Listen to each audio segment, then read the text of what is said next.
morning, Jacques. Jacques, can you please explain your decisions of Dwayne, Kobus and the 5-3 bench? I'll start with the 5-3 bench. I think like I've mentioned before, I think if it's a 8-0, 7-1, 6-2, 5-3, I think it probably falls under team selection. So obviously we selected a team, irrespective of the bench numbers that we selected, that we think will give us the best opportunity to get a victory on Sunday. The other one was between Kobus and Kobus and Faf. I think if we selected Faf or if we selected Kobus, I don't think a lot of people would have raised a lot of eyebrows. Obviously, the French have got a very interesting kicking game that they use, and we feel using those two guys will probably give us the best opportunity on Sunday. And then with Dwayne, again, for this specific game, we feel Dwayne is a guy that will probably that we will need. But it doesn't at all mean that Jasper won't play in a semi-final. So it is just purely the team selection is based on the team that we feel we need to get a victory on Sunday.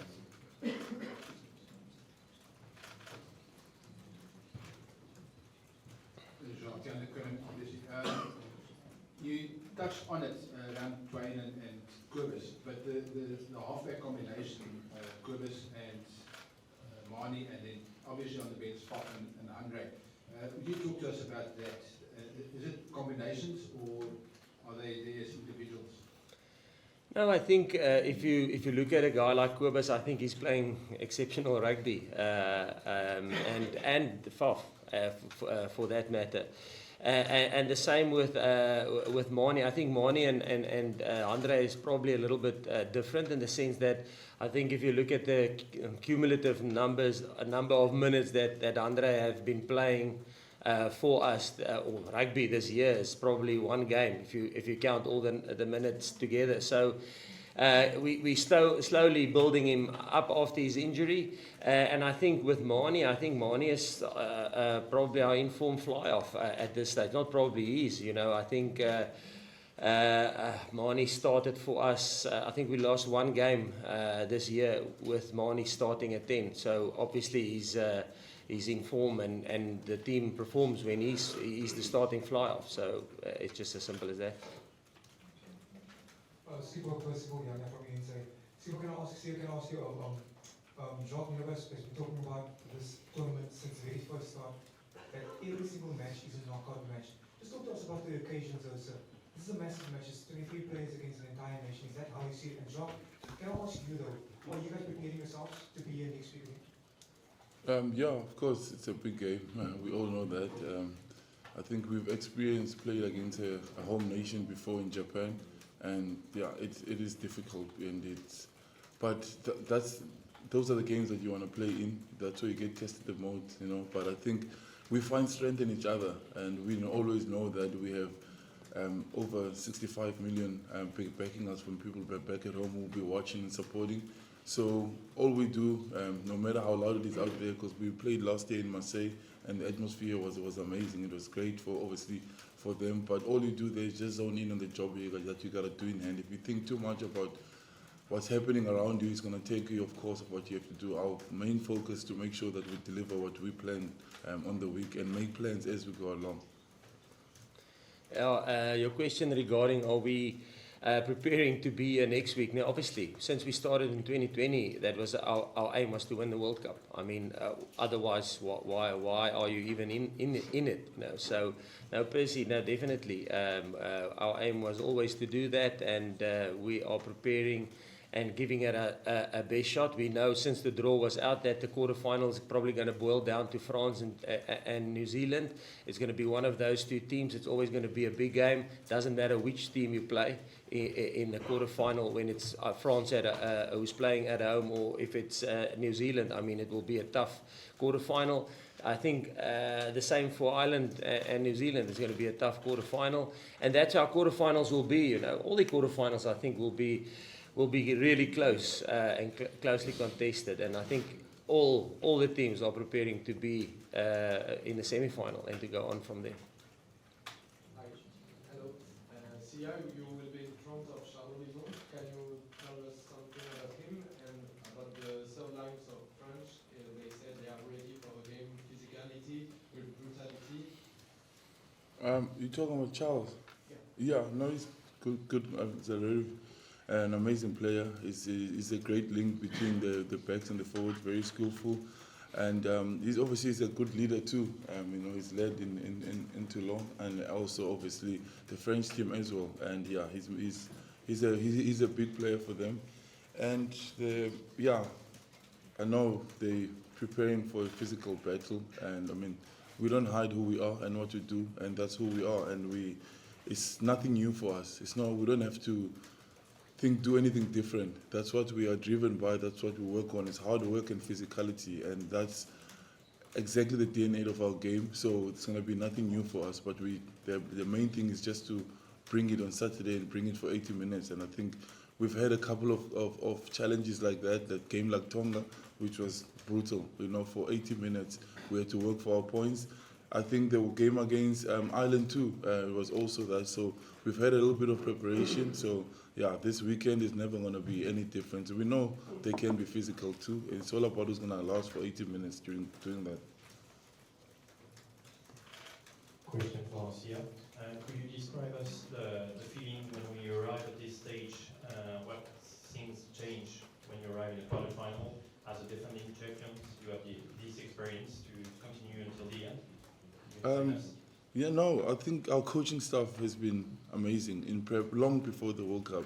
They plan for different scenarios. So whenever we get to the stage, they would have kind of prepared us to where we need to go. But I think as players, not a lot changes. The way we prepare doesn't change, but it's the same as in our pool games. If we didn't win against Tonga, we wouldn't be here today. So it's always good to feel that kind of pressure before, and a lot of this team has been here before, so we have no excuse because I think 90% of our team played in the last World Cup, so there's no excuse. We can't be making excuses and say, oh, it's a big game, we haven't been here before. We know what it feels like, and we've been here before, so we'll draw a lot of confidence from that, and also confident the guys that haven't been here before won't have to wonder because they've got people next to them who've been here and stood this challenge before.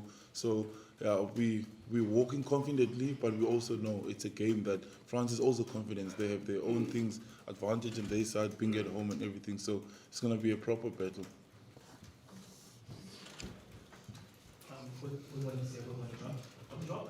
Just take us through the omissions of Lucani and Trevor. Like, how difficult were those decisions? And then with one in particular, are you expecting him to come to the part of the goal kicking in the same way he did in the playoff stages in the URC, which is done successfully over the past 2 seasons? Yeah, in terms of your question regarding Lucanio and Trevor, yes, I think the whole team selection was quite tough.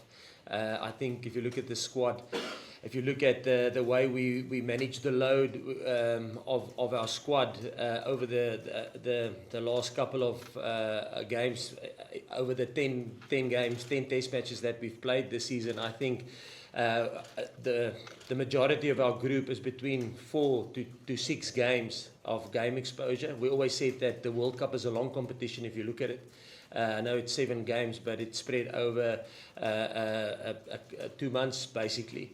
So I think managing a squad to make sure that they go into the knockout stages as fresh as possible, that's what you want to achieve on the one side, but you can only do that while winning. You must also get victories to get to the knockout stages. So I think, and that's probably the beauty of our squad. We had the ability to rotate and to rest and to manage the load of the players, but also to get us in this position, and hopefully that will carry us through. So again, if we would have gone with Trevor above Vince, or if you were gone with Lucanio above Jesse, I think Luki may be a little bit different. Obviously he didn't have a lot of exposure over the last 2 to 3 months due to his injury, but I must say he looks good in training. And both of them, like I mentioned, the same question was was asked about Dwayne and Jasper. There's no reason why they might not get selected in a semi-final. You know, we believe that the squad that we selected is a squad that will match the strengths and maybe have the ability to exploit the weaknesses of France. There is not a lot, like when you get to knockouts and you look at all the teams, there's not a lot of weaknesses in them. Then in terms of Mani in the goal kicking, yeah, I think if you look at just the last game against Tonga, I know everybody says, yeah, Andre came back and he kicked 100%, but I think, I know Mani also kicked 100%. So obviously, yeah, any kicker on a day, like a hooker on a day, can have an off day. What I can tell you is that when you play in a knockout, you're not going to get a lot of opportunities, and you have to take those opportunities. It might be try scoring opportunities 0 to 5 meters from the try line. It might be points off the tee. So when we get opportunities, we must use them. Morning. Morning. France will be throwing up words like physical, brutal, they're going to hurt you. Our players are lining up for concussion protocols after Marseille. Do you feel your job of managing the referee is going to be much more crucial tomorrow on Sunday than normal? I think the performance is going to be more crucial than anything else. You can't. The thing is, if you disciplined like we have been, I think we're the only team that didn't give a card this tournament. And we do play physical, we do play on the edge, but we train it over and over again. We train to tackle below the waist. At trainings, the penalties are called offsides and all those kind of things. So our training is like a match day. And if you cause those penalties at training, then you obviously bring in the ref. Our goal is not to bring the ref in. That's why our technique is so important. But at the same time, you can't go out there in fear. We can't go out there in fear of doing something crazy. You have to live on the edge because that's what our game is. That's who we are, the South African team, is to play as hard as you can for 80 minutes. And that's rugby. People enjoy rugby because it's brutal, and also it's got guys who can use their footwork and everything. It's beautiful. So our forward pack that's what we need to do to go forward, to be as brutal as we can, and then we want to set like a go forward ball so that our wings and our backs can do their thing. But I think the ref will be able to manage the game, and obviously if we stay clear of anything naughty, we'll be all right. Good morning, guys. Question for Jacques. When we planned your season earlier this year, you had a fair idea of who you wanted in your 23 for this weekend. How close are you in terms of what you've put out or play on Sunday? And then also, how does the tournament shape your convictions around who should be playing in the knockout stages of this tournament? Yeah, I think it would probably, the team we selected for the quarterfinal, would a big factor in that is who do you play.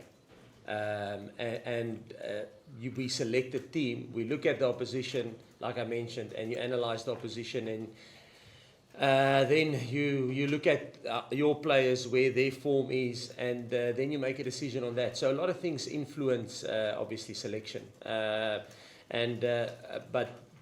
if you just purely look at it from a rugby point of view, you look at your performances and your players' performances in training, in games, and you look at the opposition's performances, and then you select. Those are two factors that will influence selection. So I wouldn't say that. I would say the bulk of the team we selected, we probably would have selected for New Zealand as well, but we probably would have gone from a strategic point of view. There might have been subtle changes within the team. So the team that you play against definitely has an influence on your team selection. Hi Jack, obviously the top 4 ranked teams are all playing each other in Paris this weekend. How exciting is that from a showpiece perspective in terms of showcasing the game? 80,000 people are close to the quarterfinals in Paris. Yeah. How closely matched are those 4 teams in your opinion? Yeah, yes, I think that is, it's going to be 2 massive games. Like I said, in the build-up to the quarterfinal, I mean, the big question was always, or it came up numerous times in press conferences, who would you pick? And I don't think there's an easy one. You know, if you look at the last couple of performances of New Zealand, and their performance against Italy, which is a top team, you know, it's going to be it's going to be a tough game on that side as well. Ireland's also on form, New Zealand's on form, we on form, France is on form. So I think it's going to be two humdinger of games, and I believe the others also. You know, obviously they're probably not that high ranked in the world rugby currently, but world rankings and world rugby in a World Cup, I don't think a lot. We don't look at that a lot, but the teams that are playing each other in Paris this weekend are four teams that's pretty much on form, and it's going to be tight. Like I said, I think it's going to boil down to execution on the day and taking opportunities on the day. Question for Coach Jacques, please. Jacques, by going to 5-3, do you not slightly risk losing your identity or the sort of fear that you might bring to an opposition, or kind of your aura, if you like? Yeah, again, like I mentioned, first of all, I know people look at the bench because we sometimes play around with the 7-1, 6-2, 5-3. And again, I'm taking it back to team selection. You look at your opposition and you kind of make a decision on, listen, what do we think is the best team of 23 that we select? And sometimes that's a 7-1, might be a 8-0 in the next game, it might be a 6-2, it might be a 5-3 again. But for this specific game, we felt that a 5-3 is the best for us, and like I've mentioned before. But in terms of us losing our identity, no. I think when we went 7-1, everybody said there's risk. Yes, with every team selection, doesn't matter how you select that bench, there's risk. I think 5-3 is probably the more standard one that people perceive has got less risk. And then if you go to a 6-2, obviously there's a little bit of more risk, and then 7-1 there's more risk. But you do mitigate that risk with multiple players being able to cover multiple positions. So we just felt that for this specific game, a 5-3 is probably the best one for us. And if you look, I know people will probably look at it and say, like you mentioned, are we going away from our identity? But if I take you back, the last game, the last big final we played in was the British and Irish Lions final. And we went with a 5-3 split there. And Morné Steyn was selected, you know, and he kicked the last penalty to give us the victory in that test match, in that series. So it's not like we haven't done 5-3s in big games before. It's not. It may be people don't follow us that often, so it might in the World Cup, because we haven't done it a lot. People might see it as strange, but we have definitely played big final games with 5-3s before. Jacques, can I ask you, you talked a little bit about what you expect from the French. Can I ask you to expand a bit on what game you expect from them? Give us a bit of a crash course. Yeah, like I mentioned, there's not a lot of weaknesses in the French side, and in all four teams that's playing this weekend. The one thing that's probably a little bit different of the French side is their kicking game. And I think they, even in one of their press conferences, they made no bones about it that they prefer not to play with the ball. You know, they pressurize you, give you the ball, and then try and suffocate you with their defence, which is a very good defensive system from Sean into making errors. You know, so you have to find strategies around that, and again, if you look at team selection and the way we went, we probably have to talk to that with our team selection. So yeah, so and then obviously they've got a good set piece. If you look at their set pieces, they kind of win their ball, and then they've got some X factor. So I think all around they're a well-rounded team that puts teams under pressure. You know, like they did with New Zealand. They're a team that don't give up, and they play for 80 minutes. So from our side, you have to match that, like Sia mentioned. Morning, Jacques. Morning. Just a question for you. What does it say for your team selection that you are able to change your halfback to the one that won in the World Cup in 2019? I think, yeah. I think the big thing there is probably the injury to Andre. I mean, Andre has been out for 20 weeks. or 19 weeks before he joined us, and that was unfortunate. If he didn't get injured, it probably would have looked a little bit different. I can't say, but it probably would have. Because he's a quality rugby player, and the moment he was fit, we drafted him in the squad. So if he wasn't injured, he probably would have been in the World Cup squad from the start. And that's probably the main reason why we changed the halfback pairing to the one that won us the World Cup. And like I said, I'm not 100% sure, but I think Mani started 8 games or 7 games for us this year, and we won 6 out of those 7 games, or 7 out of the 8 games that he started. I think if you just look at the way he drives the team, and he's obviously on form in terms of that. I think the point difference in the games that he started for us at 10, it's like 4 tries to 1. You know, so we score obviously points with Mani at 10, and not saying that Andre hasn't been there due to injury. So yeah, that's that. Like I said, we selected Mani. Mani is in form. He's playing good rugby. Kobus is in form, playing good rugby. Faf is in form, playing good rugby. But just looking at what the French will bring to us, we feel that this is the best shot for us.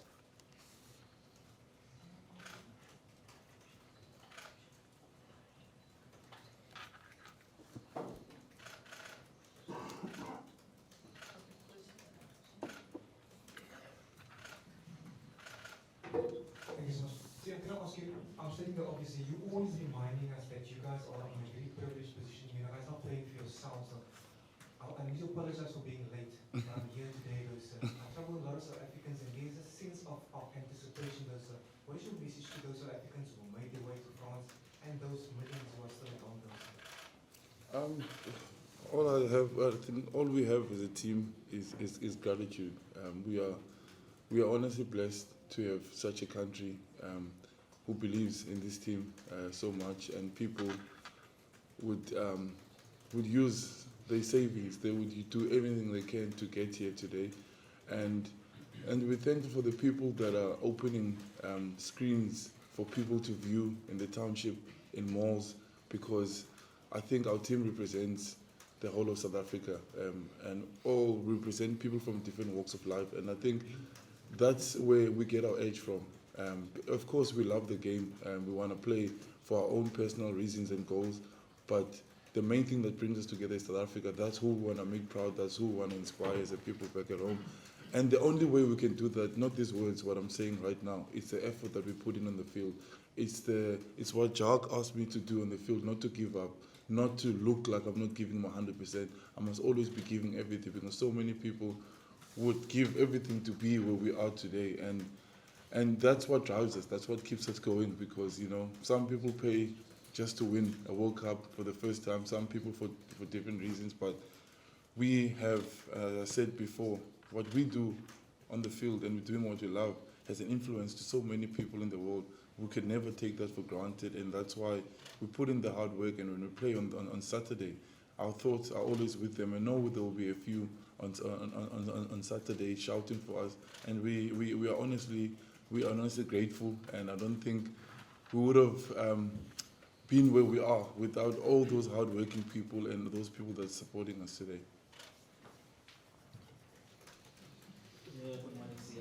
A two-pronged question. There's been a very big conversation around Antoine availability for Sunday's game.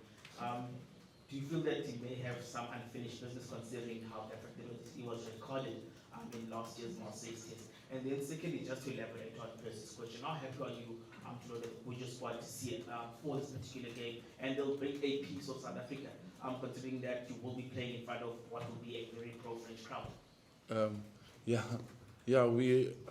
It's always good to see the Gucci squad, the energy they're going to bring, and hopefully I know they'll sing as loud as they can, but obviously it's going to be different out there. But it's special to have them, you know, to be singing, and like we do in the changing room too. It gets us going. It means like the singing is far deeper to us than just preparing for a game. And it started from when we were young, but it's good that they're here.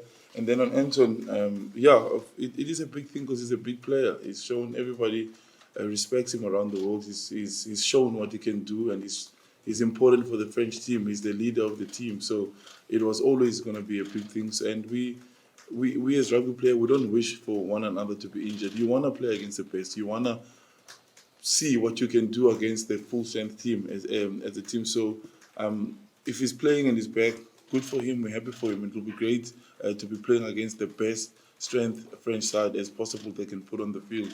And it's good to see players fight and recover from injury so they can be back on the field. Jacques, I should have asked this as a follow-up to the previous 5-3 question. It's not just 5-3, but you've made other significant changes to your starting 15. The traditional sort of done way of things in World Cups would be a team would become more and more consistent throughout a World Cup. So almost we can guess what a coach is going to select. And you've done something very different here. Do you think that's kind of the way forward? Does this give you a bit of a kick that you're doing something different, or maybe smarter, or maybe people will do this more in the future? Your view on the fact that you diverted from the norm. Yeah, like I said, the World Cup is actually a long competition. I think if you go back at 2019, we basically did the same. The team that in 2019 our first test was against New Zealand. The second one was Namibia. There was lots of changes. We believe that you have to manage the load of your players. I'm not saying that other teams should do that or not, but that's what we believe.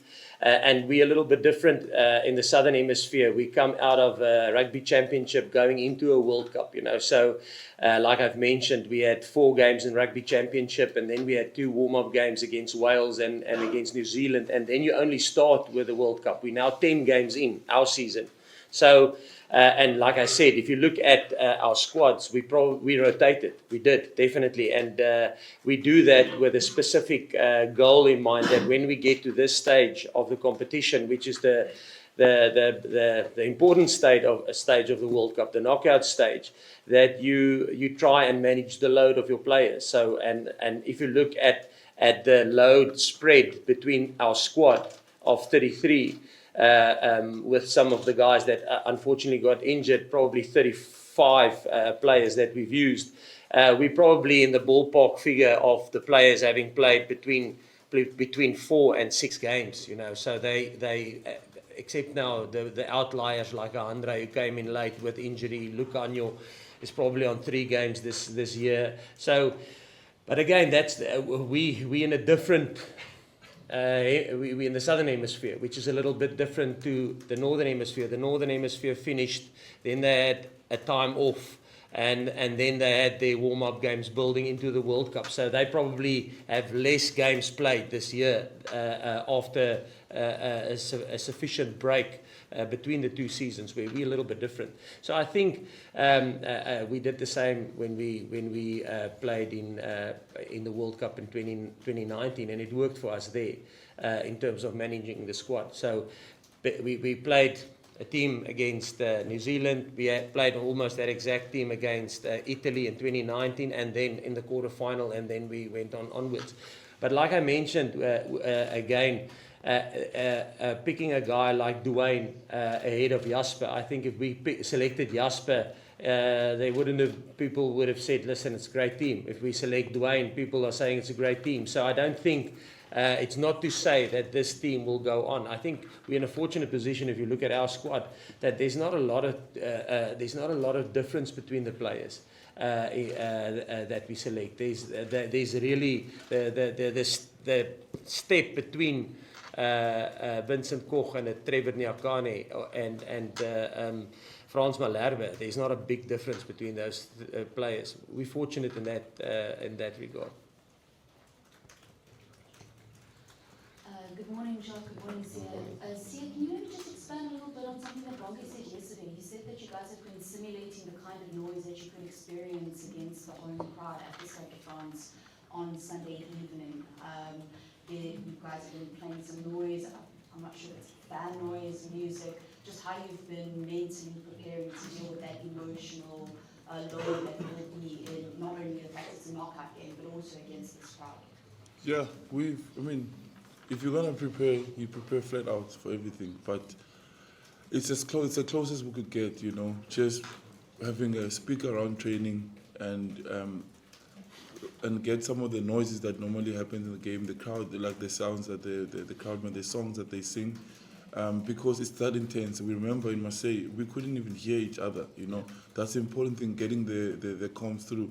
And we learned from that. If we didn't learn from that, then that game would have been a waste. So it is very loud, and the French fans are really passionate, and they'll be singing to getting their team going the whole time. And our thing is to zone in and try and find the smaller voices amongst each other to help each other out, especially around the set piece calling, the line out calling, and that's the biggest thing. It was there while we were preparing the whole time. So I mean, it's not gonna help us do anything from the crowd. It's more like there's more communication amongst us as a group, and I think that's how much the preparations are getting into. That's how important this game is, you know, to make sure that we try to try and cover as many bases as we can. And it is difficult to be having a speaker right next to you while somebody is trying to make a call, but hopefully it will help us on Sunday. Sorry.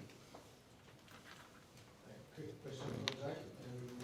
Can you tell us some words about Fabien Galtier, his progression with the French team? What do you think about his coach? Yeah, the interesting thing is when myself and Rassie went and coached at Munster, I think Fabian was in Toulon, if I'm not mistaken, and then he left Toulon and he came over to Munster and he actually shadowed. He was in our environment. He and his forwards coach was in our environment for 2 weeks. You know, like you do sometimes. You go and visit clubs and you spend time with clubs if you have a little bit of a break in your coaching career. So I got to know him there on a personal level. Had a couple of beers with him, played football with him. We had always between lunch breaks a football game. So I think he's a class individual. First of all, a good human being. I really enjoyed him as a person. Back then, obviously, we weren't rivals, so it was nice and relaxed. And he was in all our coaches' meetings in the morning, all our strategy and planning meetings, and he gave good input there. You can see he's a rugby guy. You know, it's not just when we gave opinions or strategies for our next opponent, he would give his opinion, and we really like that. So he's willing to share so he just loves rugby like we love rugby. And then as a coach and coaching against him and his coaching team, I think he really puts in a lot of work, and they put in, you can see, if you look at them, there's not a lot of weakness within that French side. So obviously there's a lot of detail that goes into the team. But as a coach, I haven't been in an environment where he's coached the team, so I don't know how he does it with his players. But great individual, he's a rugby man, and coaching against his teams that he's the coach of it's always a big challenge. You can see they are well prepared.